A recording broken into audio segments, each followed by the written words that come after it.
Olá, alunos! Sejam bem-vindos ao canal da Astro Educa e hoje vamos estudar para o concurso da Polícia Militar do Estado de São Paulo, cargo de cadete, na disciplina de Geografia.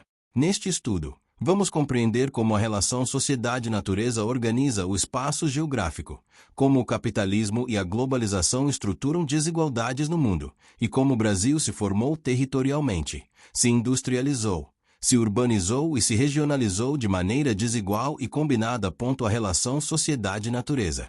A geografia parte da ideia de que o espaço geográfico é produzido pela interação entre sociedade e natureza. A natureza oferece condições, limites e possibilidades, e a sociedade transforma essas condições por meio do trabalho, da técnica, da economia e da política. Não existe sociedade fora da natureza. Mas também não existe natureza pura no mundo contemporâneo, porque a ação humana alterou ciclos ambientais, paisagens, climas locais e até processos globais como o aquecimento do planeta. O espaço é, portanto, resultado de processos naturais e sociais combinados. 1.1 Os mecanismos da natureza.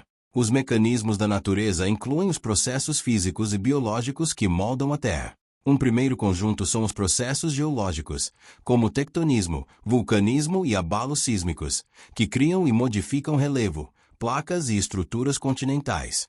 O relevo influencia rios, solos, ocupação humana e infraestrutura, porque facilita ou dificulta transportes, agricultura e urbanização. Em áreas de maior instabilidade tectônica, o risco de terremotos e tsunamis é um fator geográfico decisivo para planejamento e proteção civil. Outro conjunto são os processos climáticos e atmosféricos. O clima depende de fatores como latitude, altitude, maritimidade e continentalidade, massas de ar, correntes marítimas e cobertura vegetal. A circulação atmosférica organiza zonas de pressão e ventos, influenciando chuvas, secas e extremos. Fenômenos como El Niño e Laninha alteram padrões de precipitação e temperatura em grande escala, interferindo na agricultura, abastecimento de água e ocorrência de desastres.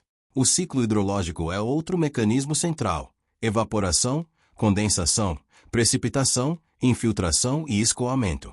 Ele garante a renovação da água e a dinâmica dos rios, aquíferos e lagos. Quando a urbanização impermeabiliza o solo e ocupa várzeas, aumenta escoamento superficial e o risco de enchentes. Quando há desmatamento, o solo perde proteção, há erosão, assoreamento e alterações no regime de rios. Em escala regional, florestas influenciam umidade, temperatura e chuvas, mostrando como vegetação e clima se conectam. Os solos resultam de intemperismo de rochas, matéria orgânica, clima, relevo e tempo. Solos férteis sustentam a agricultura, mas podem degradar por erosão, compactação, salinização e contaminação. A cobertura vegetal e os ecossistemas, por sua vez, são base da biodiversidade e dos serviços ecossistêmicos, como polinização, regulação do clima, proteção do solo e manutenção da água. Quando falamos em riscos naturais e socioambientais, é essencial lembrar que muitos desastres não são apenas naturais. Chuvas intensas podem ser naturais, mas o impacto vira desastre quando há ocupação de encostas, falta de drenagem, ausência de planejamento urbano, vulnerabilidade social e pouca capacidade de resposta do Estado. Por isso, a geografia integra natureza e sociedade para compreender risco, vulnerabilidade e prevenção. 1.2 Os recursos naturais e a sobrevivência do homem. Recursos naturais são elementos da natureza utilizados pela sociedade para produzir bens, energia e sustento. Água, solos, florestas, minérios, petróleo, gás, vento, sol e biodiversidade são recursos, mas o que define algo como recurso é a capacidade técnica e econômica de utilizá-lo. Petróleo, por exemplo, só virou um recurso estratégico quando técnicas de extração, refino e uso energético se consolidaram. A sobrevivência humana depende de recursos básicos e de sua gestão. Água potável, alimentos e energia sustentam cidades e economias. A questão geográfica central é que recursos não estão distribuídos de forma igual, e o acesso é desigual por fatores naturais, e principalmente, políticos e econômicos. Assim, não basta existir água, terra fértil ou minérios, é preciso considerar quem controla, quem se apropria e quem se beneficia. 1.2.1 As desigualdades na distribuição e na apropriação dos recursos naturais no mundo. A distribuição natural é desigual. Certas regiões têm mais água, outras mais minérios, outras mais potencial energético. Porém, a desigualdade decisiva é a apropriação. Países e empresas com capital, tecnologia e poder político controlam cadeias globais, definem preços e moldam regras de comércio. Muitas regiões ricas em recursos permanecem pobres por histórico colonial, dependência de exportação primária, instabilidade política e captura de renda por elites e corporações. Isso aparece no paradoxo de país rico em recursos e pobre em desenvolvimento, quando a economia se concentra em commodities, com baixa agregação de valor e vulnerabilidade a oscilações internacionais. Conflitos por recursos são parte da geopolítica. Petróleo no Oriente Médio, minerais estratégicos para tecnologia, água em bacias compartilhadas e terras férteis em regiões de expansão do agronegócio se tornam objetos de disputa. Além disso, a transição energética amplia a demanda por minerais como lítio, níquel e terras raras, reconfigurando a importância de certos territórios. A desigualdade também aparece dentro dos países. Populações vulneráveis muitas vezes vivem em áreas com menos infraestrutura e são mais afetadas por poluição, falta de saneamento, escassez hídrica e degradação ambiental.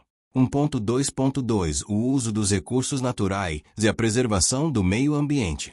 A questão ambiental é inseparável do modo de produção e consumo. O uso intensivo de recursos pode gerar desmatamento, perda de biodiversidade, contaminação de solos e águas e emissão de gases de efeito estufa. A preservação envolve políticas públicas, fiscalização, educação ambiental e mudança de padrões produtivos. Um conceito importante é sustentabilidade, que busca atender necessidades atuais sem comprometer as gerações futuras. Isso exige planejamento, tecnologias limpas, eficiência energética, redução de desperdício e proteção de áreas estratégicas. A discussão ambiental também envolve justiça ambiental. Os custos ambientais do desenvolvimento geralmente recaem mais sobre os pobres, enquanto os benefícios econômicos se concentram. Assim, políticas ambientais não podem ser apenas proibir, mas incluir alternativas econômicas, inclusão social e transição justa.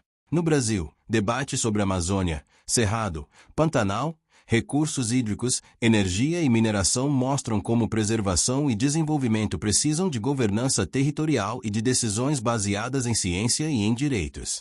Estruturação econômica, social e política do espaço mundial. 2.1 Capitalismo, industrialização e transnacionalização do capital. O capitalismo é um sistema econômico baseado em propriedade privada dos meios de produção, trabalho assalariado, produção voltada ao mercado e busca de lucro. Ele produz o espaço geográfico porque decide onde investir, onde produzir, por onde circular mercadorias e quais territórios serão integrados ou marginalizados. A industrialização foi uma fase decisiva. Ela concentrou produção em fábricas, criou cidades industriais, ampliou transportes e redes e impulsionou o domínio tecnológico. A transnacionalização do capital ocorre quando empresas, bancos e cadeias produtivas operam em escala global, buscando reduzir custos, acessar mercados e controlar recursos. Isso cria redes de produção fragmentadas. Uma peça é feita em um país, montada em outro, vendida em vários. Esse modelo fortalece a divisão internacional do trabalho e aumenta a dependência de países que ficam presos a etapas menos lucrativas, como extração e montagem, enquanto tecnologia, design e finanças se concentram em centros econômicos. 2.1.1 Economias industriais e não industriais, articulação e desigualdades. As economias industriais tendem a concentrar tecnologia, produtividade e renda, enquanto economias não industriais ou primário exportadoras dependem de commodities e sofrem com variação de preços internacionais. A articulação acontece por comércio e investimentos. Países industrializados importam matérias-primas e exportam bens de alto valor. Porém, isso não é fixo. Há industrializações tardias e emergentes que mudam o mapa, como ocorreu no leste asiático. Ainda assim, a desigualdade permanece porque inovação, patentes, centros financeiros e poder geopolítico continuam concentrados. Uma leitura importante para a prova é a diferença entre centro e periferia. No centro, concentram-se comando financeiro, tecnologia e sedes corporativas.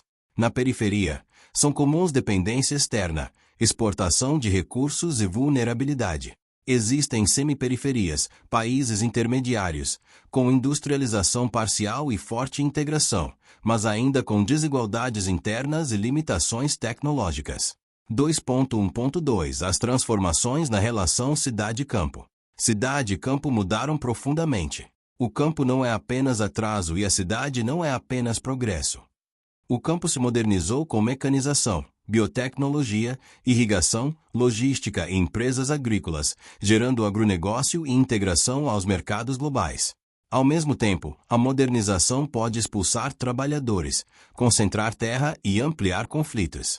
A cidade cresceu com industrialização e serviços, mas também com desigualdade urbana, periferização e problemas de infraestrutura. Hoje, a relação cidade-campo inclui fluxos de alimentos, energia, matérias-primas, mão de obra, turismo e serviços. Há também urbanização do campo, com tecnologia, consumo e novas formas de moradia, e ruralização de periferias urbanas, com falta de serviços e presença de atividades informais. Para entender o espaço, é preciso observar redes e conexões, não apenas oposição simples. 2.2 Industrialização e desenvolvimento tecnológico, dominação e subordinação político-econômica. Tecnologia é poder.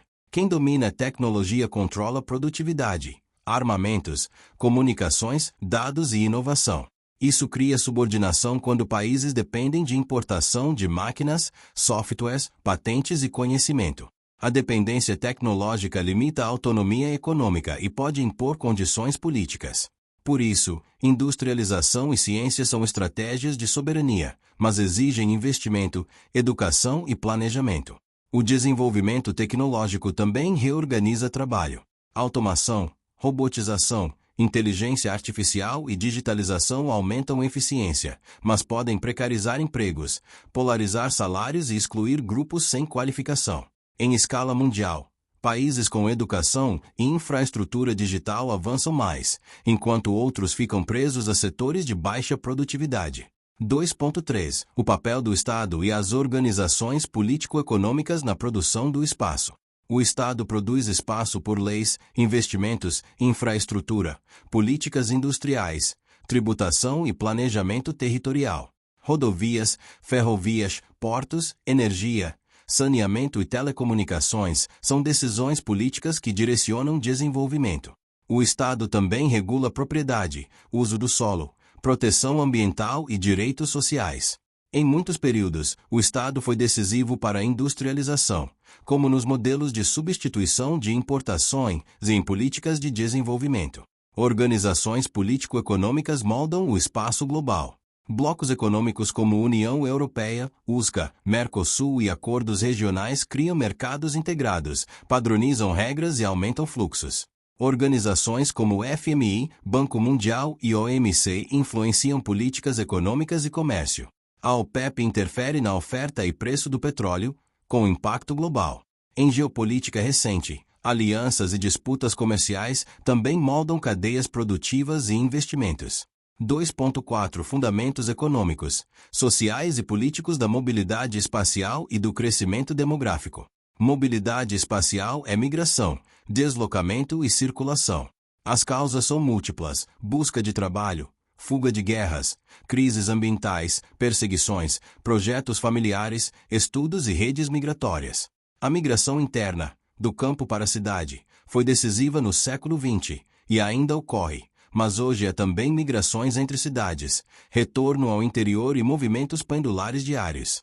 O crescimento demográfico depende de natalidade, mortalidade e migração. Muitos países passaram pela transição demográfica.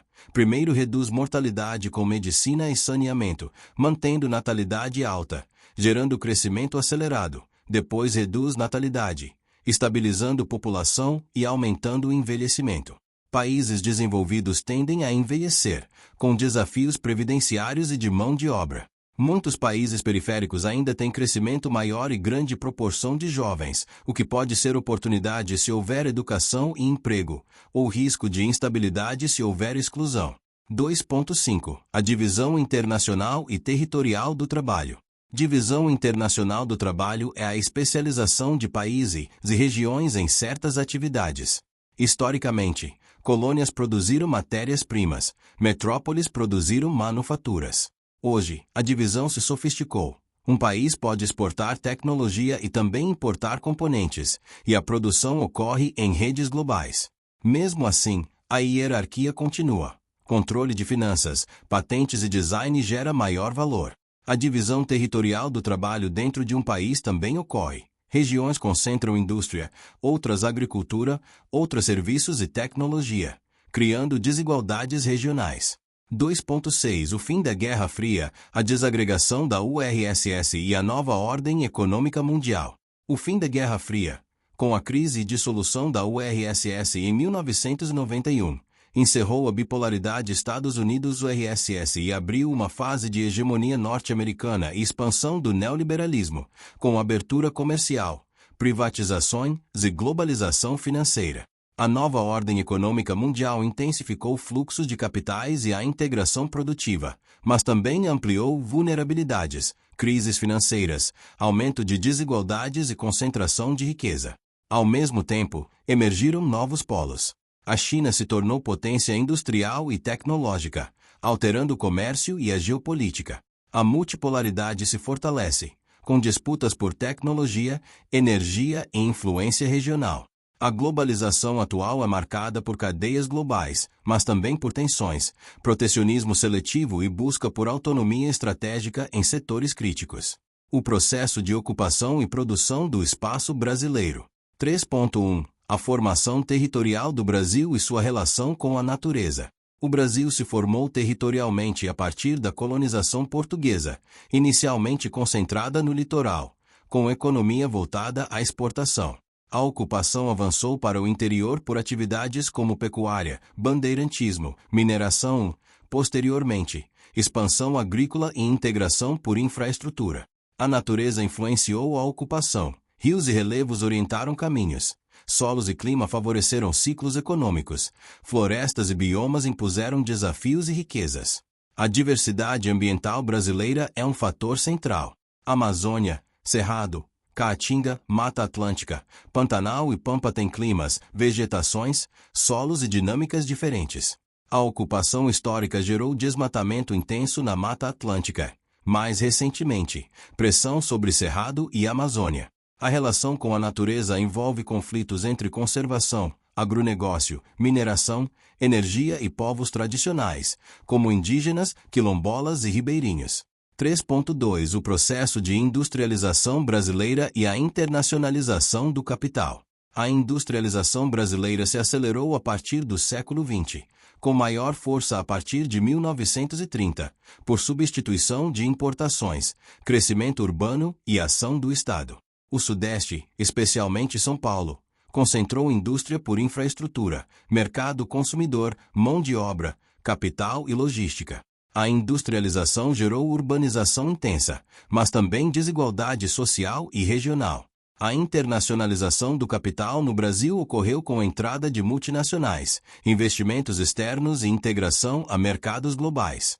Isso trouxe tecnologia e produção, mas também dependência de insumos, remessas de lucro e vulnerabilidade a crises externas.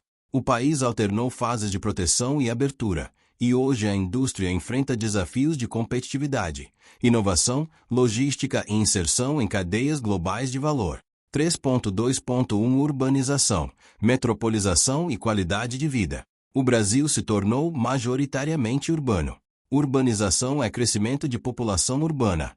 Metropolização é a formação e expansão de grandes áreas metropolitanas com integração econômica e funcional entre municípios. Nas metrópoles, concentram-se empregos, serviços, universidades e infraestrutura, mas também problemas, trânsito, poluição, moradia precária, segregação socioespacial e violência. Qualidade de vida urbana depende de saneamento, mobilidade, habitação, saúde, educação, áreas verdes e segurança. A desigualdade urbana aparece na diferença entre bairros centrais e periferias, e entre condomínios fechados e áreas com infraestrutura insuficiente. A urbanização brasileira, muitas vezes rápida e sem planejamento, gerou favelização e ocupação de áreas de risco, ampliando desastres como enchentes e deslizamentos. Em prova, conecte urbanização à segregação. Pobreza e renda influenciam localização, acesso a serviços e oportunidades. 3.2.2 Estrutura e produção agrária e impactos ambientais. A estrutura agrária brasileira é marcada historicamente por concentração fundiária, grandes propriedades e conflitos por terra. O agronegócio moderno elevou produtividade e exportações, com soja, milho, carne, cana e outros, apoiado em tecnologia, crédito e logística. Ao mesmo tempo, a agricultura familiar é essencial para alimentos do mercado interno e para emprego rural, mas enfrenta desafios de acesso à terra, assistência técnica e financiamento. Impactos ambientais incluem desmatamento, queimadas, uso intensivo de agrotóxicos, contaminação de águas, erosão e perda de biodiversidade. A expansão da fronteira agrícola, especialmente no Cerrado e Amazônia, reconfigura paisagens e pressiona populações tradicionais. A geografia analisa que o problema não é apenas produzir, mas como produzir, onde produzir e quais custos ambientais e sociais são aceitos. Também entram debates sobre regularização fundiária, fiscalização e rastreabilidade em cadeias de produção. 3.2.3 População, crescimento, estrutura e migrações, condições de vida e de trabalho. A população brasileira passou por transição demográfica. A natalidade caiu e a expectativa de vida aumentou, levando ao envelhecimento gradual. Isso traz desafios para a previdência, saúde e mercado de trabalho. As migrações internas foram intensas, do Nordeste para o Sudeste, do campo para a cidade e para fronteiras agrícolas no Centro-Oeste e Norte. Hoje há também migração de retorno e migrações por oportunidades regionais. Condições de vida e trabalho variam muito. Há avanços em urbanização e serviços, mas persistem desigualdades de renda, informalidade e precarização em vários setores. A geografia relaciona mercado de trabalho à localização. Regiões com mais indústria e serviços avançados tendem a ter melhores salários e mais formalização, enquanto regiões com economia pouco diversificada tendem a maior vulnerabilidade. 3.3 O papel do Estado e as políticas territoriais. O Estado brasileiro produz espaço por políticas territoriais, construção de rodovias, hidrelétricas, portos, ferrovias, incentivos regionais, criação de cidades planejadas e interiorização administrativa. A construção de Brasília é um exemplo de política territorial para integrar o território e deslocar o eixo político para o interior. Programas de desenvolvimento regional, zonas de incentivo fiscal e obras de infraestrutura criaram novos eixos econômicos, mas também geraram conflitos socioambientais, como deslocamentos, impactos sobre povos indígenas e alterações de ecossistemas. Políticas urbanas incluem plano diretor, zoneamento, mobilidade, habitação e saneamento, essenciais para reduzir desigualdade urbana e riscos. Políticas ambientais incluem unidades de conservação, fiscalização, licenciamento e recuperação. Em prova, é importante perceber que o Estado não é neutro. Suas escolhas favorecem certas regiões e setores, e por isso o espaço brasileiro reflete disputas políticas e econômicas. 3.4 A regionalização do Brasil, desenvolvimento desigual e combinado. Regionalizar é dividir o território em regiões com base em critérios naturais, econômicos, sociais ou políticos. O Brasil pode ser regionalizado por macro-regiões do IBGE, por complexos regionais ou por redes urbanas. O ponto do edital é entender que o desenvolvimento brasileiro é desigual e combinado.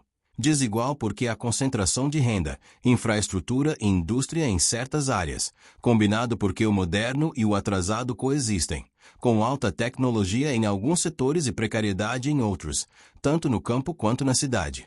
O Sudeste concentra indústria, serviços avançados e finanças, embora tenha periferias pobres. O Sul tem agroindústria e bons indicadores sociais em média, mas com desigualdades internas.